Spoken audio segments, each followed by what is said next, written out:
আসসালামু আলাইকুম দর্শক শ্রোতা, আপনারা দেখতে পাচ্ছেন আমার সামনে একটা ইয়ামাহা RX 100-এর একটা ট্যাঙ্কি। এটা আসছিল আমাদের কুষ্টিয়া থেকে, এক বড় ভাই নিজে আসছিল, দিয়ে গেছে। তো এটা এমন একটা কালার, এর ভিতরে সিলভারের দানা আছে, দেখেন দানাগুলো দেখেন।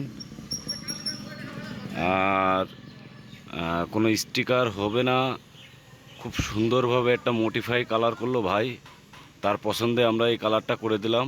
তো এই কালারটা কেমন হয়েছে অবশ্যই কমেন্টস করে জানাবেন, এবং কে কোথা থেকে ভিডিওটা দেখছেন অবশ্যই কমেন্টস করে জানাবেন।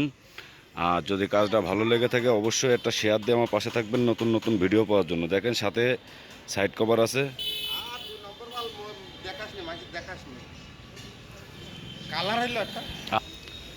দেখতে পারছেন কত সুন্দর এসেছে কালারটা। তো সব মিলায় কালারটা কেমন হয়েছে অবশ্যই কমেন্টস করবেন। ভিডিওটা ভালো লেগে থাকলে একটা শেয়ার দিয়ে আমার পাশে থাকবেন নতুন নতুন ভিডিও পাওয়ার জন্য। তো সবাই ভালো থাকবেন, সুস্থ থাকবেন। আসসালামু আলাইকুম ওয়া রাহমাতুল্লাহ।